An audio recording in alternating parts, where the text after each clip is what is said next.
আমানো আমানো করে সারাদিন এত কানের কাছে ঘ্যানো ঘ্যানো করিস।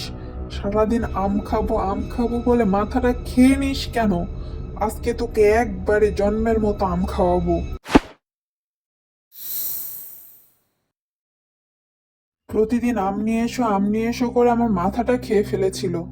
আর সহ্য করতে পারছিলাম না। মা চলো এখন ওকে কবর দিয়ে আসি। ঠিকই বলেছিস বাজান, এই ফকিন্নির বাচ্চাটারে আমিও সহ্য করতে পারি না। তুই চিন্তা করিস না, আমি তোকে আবার নতুন করে বিয়ে করাবো আমার পছন্দের মতো। কিন্তু একে কবর দিবি কোথায়? বাইরে নিয়ে গেলে তো সবাই জিজ্ঞাসা করবে। চলো একে ওই আম গাছের নিচে পুঁতে দিয়ে আসি। ওই তেপান্তরের মাঠের আম গাছের নিচে তো ওইদিকে কেউ যায় না। চলো ওইখানে ওকে পুঁতে দিয়ে আসি। তাই কর, এখন পেটনি হয়ে বেশি করে আম খাক।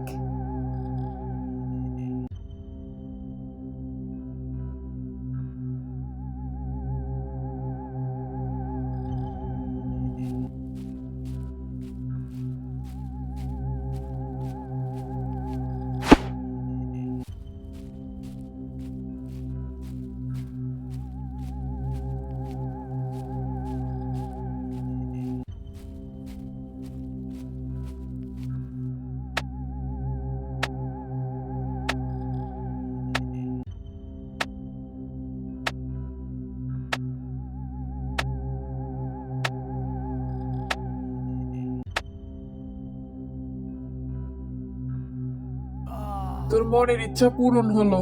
এখন থেকে এখানেই থাক আর আম খা বেশি করে। শোনো মা, তোমারে যদি কেউ জিজ্ঞাসা করে মালতী কই, তাহলে তুমি বলবে যে বাপের বাড়িতে গেছে, রাগ করে বাপের বাড়িতে চলে গেছে, আর আসবে না। শোন বাবা, তুই চিন্তা করিস না, আমি মানুষকে নয় ছয় বুঝিয়ে দেব। বাড়ি থেকে তো আপদ বিদায় হয়েছে, এখন শান্তি। এখন সুন্দর দেখে তোকে একটা বিয়ে দেব, দেখবি তোর জন্যে কত সুন্দরী বউ আনি। তুই চিন্তা করিস না, চল বাড়িতে চল। কিছুক্ষণ পর মাটি ভেদ করে একটা ডাইনি বের হয়ে আসলো। আমাকে মেরে তোরা এভাবে মাটি চাপা দিয়ে দিলি? আমার কি দোষ ছিল? আমি তো শুধু আমি খেতে চেয়েছিলাম, তাই বলে তোরা আমাকে মেরে ফেললি?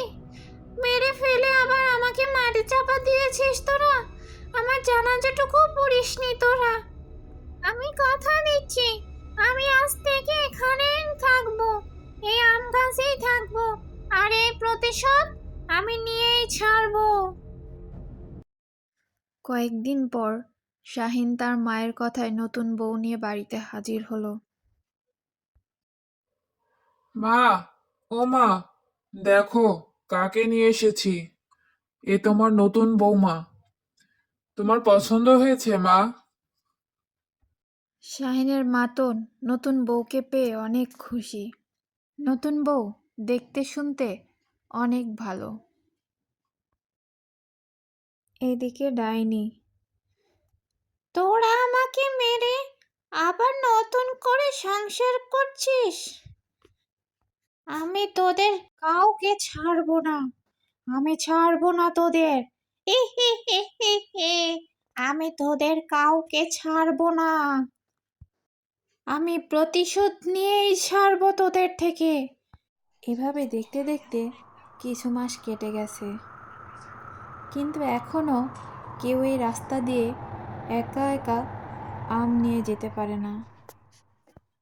কেউ একা গেলেই ওই রাস্তার সামনে ডাইনি দাঁড়িয়ে পড়ে। আজকে এত দেরি হয়ে গেল, তাও আবার হাতে আম। মেয়েটা যে আম খাওয়ার জন্য এত বায়না করছিল, না নিয়েও তো উপায় নেই। হুম, আমের গন্ধ পাচ্ছি। কে রে রাস্তা দিয়ে আম নিয়ে যায়? তাও আবার আমাকে না দিয়ে আম নিয়ে যাচ্ছে। দাঁড়া, দেখাচ্ছে মজা আজকে।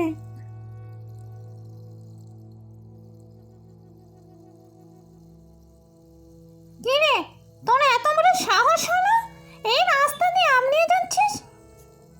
আমাকে মেরো না, আমাকে ছেড়ে দাও। আমার মেয়েটা খুব আম খেতে চেয়েছে, তাই আম নিয়ে যাচ্ছি। আমার ভুল হয়ে গেছে। আমি আর কোনোদিন এই পথ দিয়ে আম নিয়ে যাব না। আমাকে ছেড়ে দাও। আমগুলো আমাকে দে। এইখানে কেউ কোনোদিন আম নিয়ে যেতে পারবে না। এই আম শুধু আমার। এই আমের জন্য আমাকে একদিন মরতে হয়েছে। ওরা আমাকে আম খেতে দেয়নি, আমাকে মেরে ফেলেছে। এই আমগুলো শুধু আমার। আমি তোদের কাউকে আম খেতে দেব না। ডাইনি সারাদিন ওই গাছের ওপরে বসে থাকতো আর আম খেত। আর রাস্তা দিয়ে যদি কেউ একা গিয়েছে তখনই তাকে ধরে ফেলতো। গ্রামের মানুষও সচরাচর ওই রাস্তা দিয়ে কেউ যেত না। ডাইনিকে গ্রামের মানুষেরা অনেক ভয় পেত। ডাইনি সারা দিন ওই গাছের নিচে ঘোরাফেরা করত এবং সে গাছে বসে গাছের আম খেত। সবাই ওই গাছটাকে ডাইনির গাছ নামেই চিনত। এমনই একদিন শাহিনের নতুন বউ ওই রাস্তা দিয়ে হেঁটে হেঁটে যাচ্ছিল। আসলে সে গ্রামে নতুন, ওই ডাইনি সম্পর্কে তার কিছুই জানা ছিল না। সে বাপের বাড়ি গিয়েছিল। বাপের বাড়ি থেকেই এই পথ দিয়ে সে ফিরছিল। হঠাৎ, কিরে, আজকে তোকে পেয়েছি। আমার প্রতিশোধের আগুন আজকে তোকে নিয়েই মেটাবো। আমি কি দোষ করেছিলাম? তোর জন্য তোর স্বামী এবং তোর শাশুড়ি আমাকে মেরে ফেলেছে। তোর কোনো দোষ নেই, আমি তোকে মারবো না, কিন্তু আমি তোর ভেতরে থেকে ওদের শাস্তি দেব। এ এ এ আমাকে ছেড়ে দাও। আমি কি দোষ করেছি? আমি তো কোনো দোষ করিনি। আমি তো জানতামও না। এত কিছু তো আমি কিছুই জানতাম না। তুমি আমাকে ছেড়ে দাও। আমি কোনো দোষ করিনি। বললাম না আমি তোকে মারবো না। আমি তোর মধ্যে তোর রূপ ধরে আমি সবাইকে শাস্তি দেব। আমার প্রতিশোধের আগুন আমি মেটাবো। আমি এতদিনে সুযোগ পেয়েছি। এই বলে ডাইনি শাহিনীর নতুন বউয়ের রূপ ধরে তার বাড়ির দিকে রওনা হলো। শাহিনীর নতুন বউয়ের চোখ পুরা সাদা হয়ে গিয়েছিল। তার চোখ দেখে মনে হচ্ছে সে স্বাভাবিক নয়।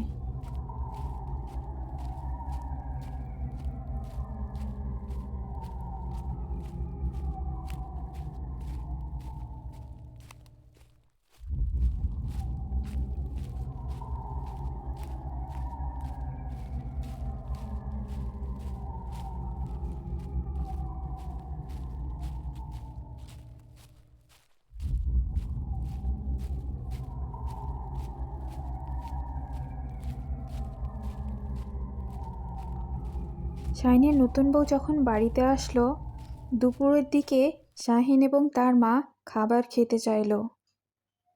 শাহিনের নতুন বউ তখন এক গাদা আম নিয়ে তাদের সামনে হাজির করলো। এ কি কাণ্ড! তাদের প্লেটে শুধু আম আর আম। তাদের অন্য কোনো খাবার নেই, ভাত নেই, তরকারি নেই, শুধু আম।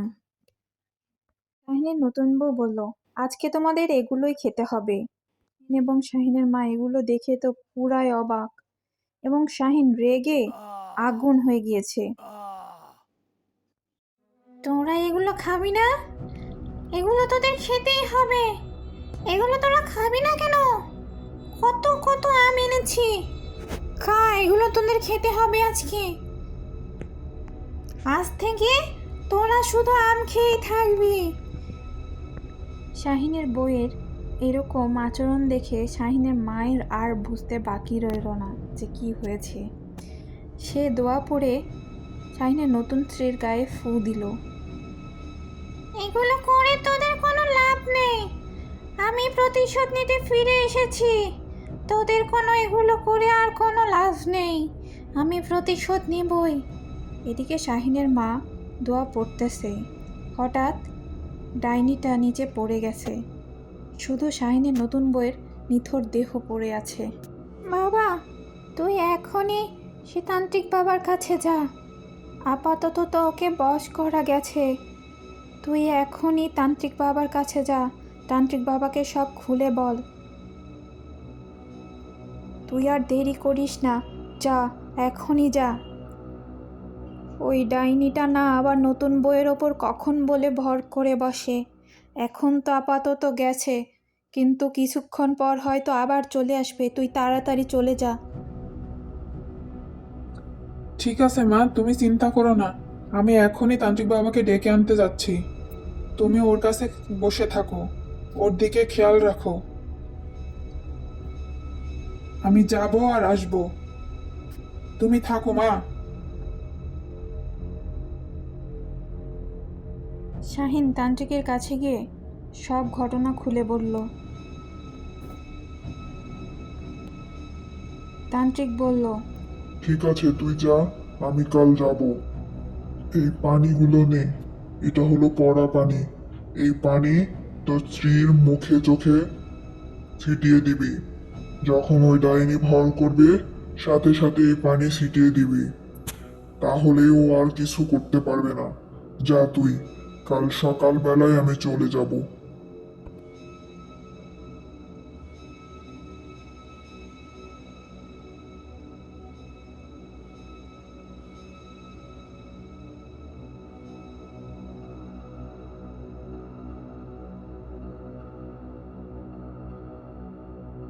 তান্ত্রিক সহ শাহিন ও শাহিনের মা লতিকে যেখানে পুঁতে রেখেছিল সেখানে আসলো। সেখানে যজ্ঞ করতে লাগলো। তান্ত্রিক বাবা কিছুক্ষণ ধরে যজ্ঞ করছিল। হঠাৎ, কি রে, তোরা তোরা এখানে তোরা এখানে কেন এসেছিস? আজ তোদের পেয়েছি, আজ তোদের ছাড়বো না। তোরা আমাকে মেরে ফেলেছিস। আমার কি দোষ ছিল? আমি তো কোনো দোষ করিনি, কিন্তু তোরা আমাকে বাঁচতে দিসনি। তান্ত্রিক ডাইনির কথা শুনে পুরোই অবাক। কি হয়েছে তোর সাথে? বল আমাকে। তুই জানিস না, এরা মা ছেলে মিলে আমাকে মেরে ফেলেছে। আমি একটু আম খেতে চাইতাম, তাই ওরা আমাকে মেরে ফেলেছে। মেরে ফেলে এই আম গাছের তলাতেই আমাকে পুঁতে রেখেছে। আমার জানাজাটুকু তারা পড়েনি। তারা তো আমার জানাজাটুকু পড়তে পারতো, কিন্তু তারা আমার জানাজাও পড়েনি। কাক পক্ষীও টের পায়নি তারা আমাকে মেরে এই গাছের তলায় পুঁতে দিয়েছে। জানাজা না পড়ায় আমার আত্মাও শান্তি পায়নি, আমার আত্মা মুক্তি পায়নি। আমি এই গাছেই ঘোরাফেরা করি। ঠিক আছে, আমি কথা দিচ্ছি, আমি তোর জানাজার ব্যবস্থা করব। তুই ওদের ক্ষমা করে দে, ওদের মুক্তি দে তুই। শাহিন বলল, মালতী, মাফ করে দাও আমাকে। হ্যাঁ মা, আমাদের অনেক বড় ভুল হয়ে গেছে, আমাদের তুমি মাফ করে দাও। আমরা আর কখনো এ ভুল করব না। ঠিক আছে, তোরা যখন এভাবে আমার কাছে মাপ চাচ্ছিস, তোদের আমি ক্ষমা করে দিব। তোরা শুধু আমার জানাজাটুকু পড়বি, তাহলে আমার আত্মা মুক্তি পেয়ে যাবে। আমি চিরতরে শান্তি পাবো। আমি আর কখনো তোদের জ্বালাবো না। আসলে ভুল আমারও তো ছিল, আমার ভুল হয়েছে। আমার এত বায়না করা ঠিক হয়নি। আমি যখন তখন আম খেতে চাইতাম, এটা আমারও অনেক বড় ভুল। আমি এসব ভুল সব বুঝতে পেরেছি। এভাবেই সকলেই তাদের নিজের নিজের ভুল বুঝতে পেরেছে।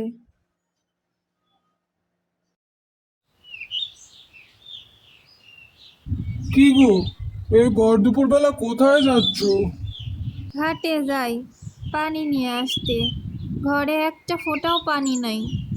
এখন তো আর টিউবওয়েলে পানি ওঠে না, তাই ঘাট থেকে একটু পানি নিয়ে আসি। কোন ঘাটে যাও পানি আনতে? কোমল দিঘির ঘাটে যাই, ওই ঘাট থেকে পানি নিয়ে আসবো। মোরলের ঘাটে গেলে তো আবার উনি রাগ করেন, ওই ঘাট থেকে কাউরে পানি নিতে দেন না। তাই ভাবছি কোমল দিঘির ঘাট থেকে পানি নিয়ে আসি। কিন্তু ভর দুপুর বেলা তুমি ওই কোমল দিঘির ঘাটে যাবে? ওই ঘাট সম্পর্কে তুমি জানো না? ওইখানে সব ঘটনা ঘটে। ওই ঘাটে আত্মারা থাকে। তুমি ওই ঘাটে যাচ্ছ এই দুপুরবেলা পানি আনতে? যাওয়া লাগবে না, থাক। আরে কিচ্ছু হবে না, আমি যাবো আর আসবো।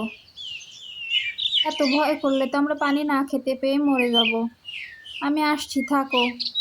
ঠিক আছে, সাবধানে যেও, আর তাড়াতাড়ি ফিরে এসো পানি নিয়ে। মল্লিখির ঘাট, ওখানে সচরাচর মানুষ যায় না রাতের বেলা। দিনের বেলাতেও যেতে মানুষ অনেক ভয় করে, কারণ ওই ঘাটের পাশে থাকা একটি গাছে আত্মারা বসবাস করে। মুখে শোনা যায় ওই গাছে নাকি একটি ডাইনিও থাকে। সে ডাইনি সকলকে জ্বালাতন করে। মালতী চলে যেতেই মালতীর স্বামীর মুখে চিন্তার অনেক ছাপ ফুটে উঠল। লা লা লা লা লা লা লা লা লা লা লা লা লা লা লা লা লা লা লা। গুনগুন করে গান গাইতে গাইতে মালতী ঘাটে এসে পৌঁছালো। ঘাটে এসে দেখে ঘাটে কেউ নেই, সে শুধু একা। চারিদিকে ধু ধু করছে। তার মনে বিন্দু পরিমাণ ভয় নেই।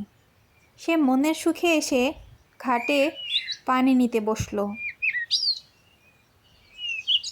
জানি না, একটা ভয়ঙ্কর আওয়াজ তার কানে ভেসে আসলো।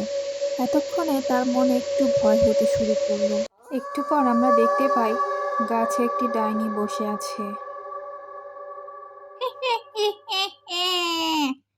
কিরে, এত দেখি নতুন শিকার পেয়েছি একজনের। এতদিন পরে একজন একা এসেছে। একা তো কেউ আসেই না এই ঘাটে, কাউকে তো সেভাবে পাই না। আজকে পেয়েছি, আজকে রে ঘাড় মটকাবো।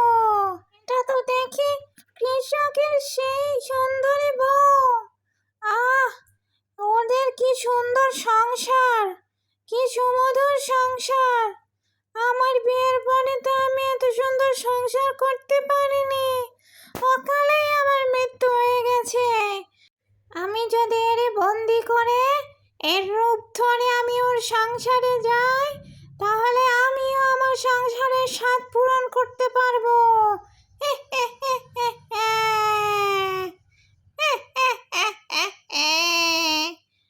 যাই, ওকে বন্দি বানিয়ে ওর রূপ ধরে ওর বাড়িতে যাই। মালতী পানি নিয়ে যেই না দাঁড়িয়েছে, একটু পরে ডাইনি উড়ে এসে ওকে ওর জাদু দিয়ে টুকরা টুকরা করে বন্দি বানিয়েছে।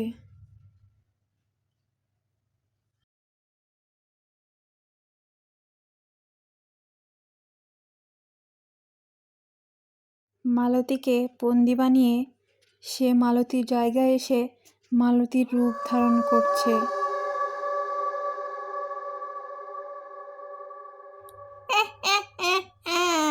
আমাকেও কি সুন্দর লাগছে, আমাকেও কতদিন পর এত সুন্দর লাগছে।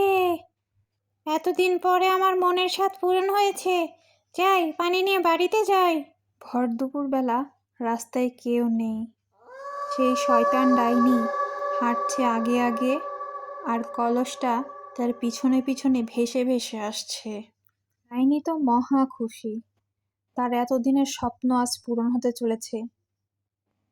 আহ, আমার এতদিনের স্বপ্ন আজ পূরণ হলো। বাড়িতে আসতে কি গো, এত দেরি হলো যে? তোমারে বলেছি না তাড়াতাড়ি আসতে। আরে পানি নিতে একটু সময় লাগে না? ঠিক আছে, ঠিক আছে, যাও, তাড়াতাড়ি কলসটা রেখে ঘরে আমাকে একটু খাইতে দাও। খিদা লাগেছে অনেক। সেই সকালে খেয়েছি, সারাদিনের খাওয়া নেই। দুপুর গড়িয়ে এখন বিকাল হতে গেল। খিদায় পেটটা জ্বলছে, তাড়াতাড়ি কিছু খেতে দাও। তুমি একটু দাঁড়াও, আমি এক্ষুনি তোমার জন্য রান্না করে দিচ্ছি। তুমি কি খাবে একটু বলো, আমি এক্ষুনি তোমাকে করে দিচ্ছি। আরে অনেক খিদা লাগছে, একটু ডাল ভাত করে দাও তাড়াতাড়ি করে। সেই সকালে খেয়েছি, এখনো খাই নাই, খিদায় পেটটা জ্বলে যাচ্ছে। ডাইনি রান্নাঘরে গিয়ে ভাবছে এখন সে কি করবে। সে তো রান্না করতে পারে না। সে রান্নাঘরে যেয়ে এদিক ওদিক তাকাচ্ছে। সে কি রান্না করবে ভাবছে। এখন আমি কি করব? আমি তো রান্না করতে পারি না। ঘরে তো তেমন কিছুই নেই। আমি তেনারে কি রান্না করে খাওয়াবো আজকে? তারপরও দেখি একটু চেষ্টা করে পারি কিনা।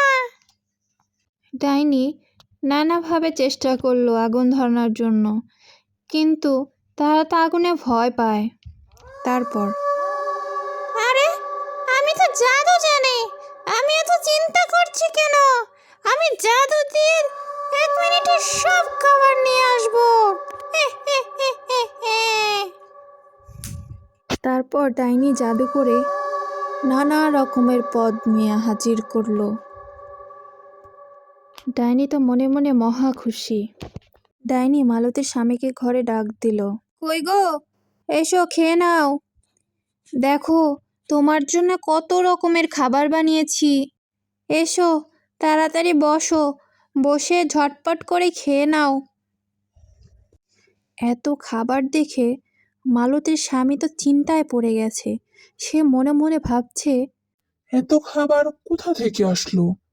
এত তাড়াতাড়ি এত খাবার রান্না হয়ে গেল? সে তার বউকে জিজ্ঞাসা করলো। তুমি এত তাড়াতাড়ি এত খাবার বানালে কি করে?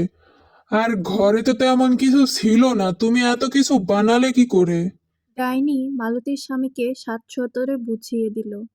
বোকা মালতীর স্বামী কিছুই বুঝতে পারল না। রাতের বেলা তারা দুজন ঘুমিয়েছে। দুজনেই বিভোর ঘুম। রাত গভীর হতেই একটু পরে ডাইনি ঘুম থেকে উঠে তার আস্তানায় যাওয়ার জন্যে বেরিয়ে পড়ল। এদিকে মালতীর স্বামী বিভোর ঘুমে ঘুমাচ্ছে। হঠাৎ একবার ঘুম থেকে জেগে উঠে দেখে তার স্ত্রী বিছানায় নেই। তারপর সে কিছু না ভেবেই আবার ঘুমিয়ে পড়েছে।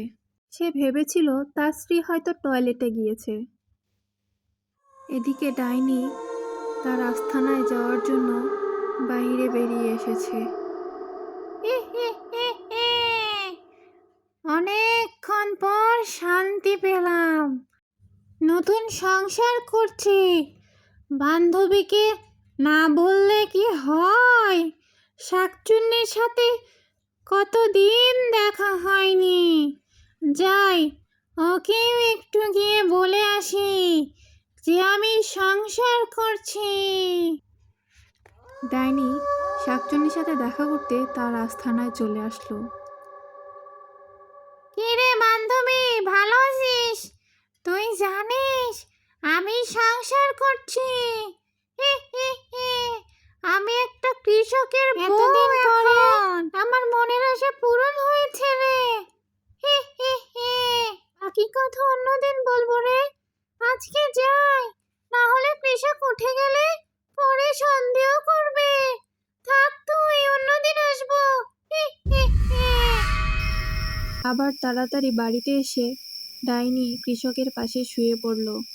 কৃষকে কিছুই বুঝতে পারল না। এভাবে বেশ কয়েকদিন চলতে থাকলো।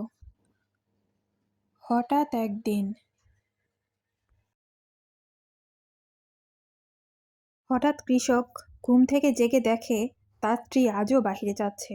সে মনে মনে বিড়বিড় করছে। আচ্ছা, প্রতিদিন মালতী কোথায় যায়? আজকে মালতীকে ধরতেই হবে। প্রতিদিন এত রাতে কোথায় যায় সে? আমি আজকে মালতীর পিছু করব। আজকে দেখব মালতী কোথায় যায়। বাহিরে ঘুটঘুরে অন্ধকার। আবছা আলোয় হালকা হালকা দেখা যাচ্ছে মালতী 3 রাস্তার মোড় দিয়ে হেঁটে যাচ্ছে। হঠাৎ মালতীর জায়গায় একটি বিভৎস চেহারার ডাইনি। এ কি দেখছি আমি? একে এ তো আমার মালতী না। এসব দেখে কৃষকের মাথায় যেন বাজ ভেঙে পড়ল। এতদিন সে কার সাথে সংসার করেছে? এটা যদি ডাইনি হয় তাহলে তার মালতী কই? আজকে যা আছে কপালে, আজকে এই ডাইনির পিছু করতে হবে, আর আমার মালতীকে খুঁজে বের করতে হবে। এই ডাইনির পিছু না করলে আমি আমার মালতীকে খুঁজে পাবো না। যাই দেখি। ডাইনির পিছু করতে করতে কৃষক ডাইনিদের আস্থানায় চলে আসলো। ডাইনি, তুই এই কৃষকের বউটাকে কি করেছিস বললি না তো? আরে ওই কৃষকের বউকে আমি এই নদীর মধ্যে বন্দি করে রেখেছি। ওকে কেউ খুঁজে পাবে না। ওই কৃষকটা অনেক বোকা রে, ও কিছুই বুঝতে পারে না। আমি যে ওর বৌমা, এতদিন থেকে ওর সাথে সংসার করতেছি, ও কিছুই বুঝে না রে। শাকচুন্নি বলল, ডাইনি দেখ তোর কি কপাল, তুই তো তোর মনের ইচ্ছে পূরণ করে ফেলেছিস, আর আমাকে দেখ, আমি তো কাউকে পেলাম না। ডাইনিদের সব কথা কৃষক আড়াল থেকে শুনে ফেলল। কৃষক বাড়িতে এসে আবারও ঘুমিয়ে পড়ল। সে যে সব জেনে গেছে এটা সে ডাইনিকে বুঝতে দিল না। পরের দিন ভোর হতেই কৃষক তান্ত্রিকের কাছে গেল। বাবা, আমাকে বাঁচান বাবা, আমাকে বাঁচান, আমার স্ত্রীকে বাঁচান বাবা। একটা ডাইনি আমার স্ত্রীকে বন্দি করে আমার সাথে সংসার করছিল এতদিন, আর আমি কিছুই বুঝতে পারিনি। বাবা, আপনি কিছু একটা করেন। আরে তুই শান্ত হ, কি হয়েছে বল আমাকে সব খুলে। তারপর মালতীর স্বামী সব কিছু খুলে বলল কি হয়েছে। সব শুনে তান্ত্রিক বলল, ঠিক আছে, কালকে আমি সকালবেলা তোর বাড়িতে যাব। যা, তুই এখন বাড়িতে যা। আর হ্যাঁ, চিন্তা করিস না, যত বড়ই ডাইনি আসুক আমি তাকে শেষ করে দিব। তুই নিশ্চিন্তে বাড়ি যেতে পারিস। তান্ত্রিকের কথা শুনে কৃষক একটু স্বস্তি পেল। সে নিশ্চিন্তে বাড়ি গেল, কিন্তু তার মনের মধ্যে ভয়ও হচ্ছিল যে আরও একটা রাত সেই ডাইনির সাথে কাটানো লাগবে। দিন সন্ধ্যাবেলা তান্ত্রিক কৃষকের বাড়িতে এসেছে। তান্ত্রিক তার যজ্ঞ শুরু করলো। কে দেখে ডাইনি ঘর থেকে বেরিয়ে আসলো, বলল, এটা তুমি কাকে নিয়ে এসেছো বাড়িতে? তুই কে রে? তুই এখান থেকে যা তো। গ্রিনশট, এই ডাইনি তুই এখান থেকে হট। তান্ত্রিক মন্ত্র পড়তেই ডাইনি তার আসল রূপে ফিরে এলো। কি রে, তুই এখানে কি মরতে এসেছিস? তুই এখান থেকে চলে যা, ভালো চাসটি, তুই এখান থেকে চলে যা। আমি ভালোভাবে বলছি, তুই এখান থেকে চলে যা। এদিকে তান্ত্রিক মন্ত্র পড়তেই আছে। গ্রিনশট, এই ডাইনি তুই এখান থেকে হট। ইংক্রিং হাবু, তুই এখান থেকে কি যাবো? গ্রিনশট, এই ডাইনি তুই এখান থেকে হট। তান্ত্রিক মন্ত্র পড়তে পড়তে ডাইনির গায়ে কি যেন ছিটাচ্ছে। তখনই ডাইনি চিল্লাচ্ছে, আমাকে মারিস না, আমাকে মারিস না, আমি এখান থেকে চলে যাব, আমি আর আসবো না, আমাকে মারিস না, আমাকে ছেড়ে দে। ঠিক আছে, তোকে ছেড়ে দিতে পারি, কিন্তু তুই আগে বল এর বউকে কোথায় লুকিয়ে রেখেছিস। তুই ওর বউকে এখানে ফিরিয়ে আন। ঠিক আছে, তুই আমাকে মারিস না, আমাকে ছেড়ে দে, আমি এখনই ওর বউকে এনে দিচ্ছি, আমাকে ছেড়ে দে, তুই আমাকে ছেড়ে দে। ডাইনি ভয়ে কাঁপতে কাঁপতে সে মন্ত্র বলে মালতীকে সেই উঠানে নিয়ে এসে ফেলল। মালতী ওখানে অজ্ঞান হয়ে পড়ে আছে। ডাইনি বলল, আমি তো এবার ওকে এনে দিয়েছি, এখন আমাকে ছেড়ে দে। তান্ত্রিক বলল, তোকে ছেড়ে দিতে পারি, তুই আর কারো এরকম ক্ষতি করবি না। তুই এখন চলে যাবি, যদি আর কোনোদিন দেখেছি তোকে শেষ করে দিব। আমি কথা দিচ্ছি, আমি কারো ক্ষতি করব না। আমি চললাম, বিদায়। ডাইনি চলে যেতেই তান্ত্রিক পানি পড়া দিয়ে মালতীকে সুস্থ করে তুলল। মালতীর শরীরটা অনেক দুর্বল। কৃষক এসে মালতীর হাতটা ধরল। সে তো অনেক খুশি। শোন, এই তাবিজটা সঙ্গে রাখ, দুইজনে গলায় পড়ে থাকবি, কখনো কাজতারা করবি না। ঠিক আছে বাবা, এটা আমরা আমাদের সাথে রাখবো। আপনাকে অনেক ধন্যবাদ। আরে, এটা তো আমার কাজ।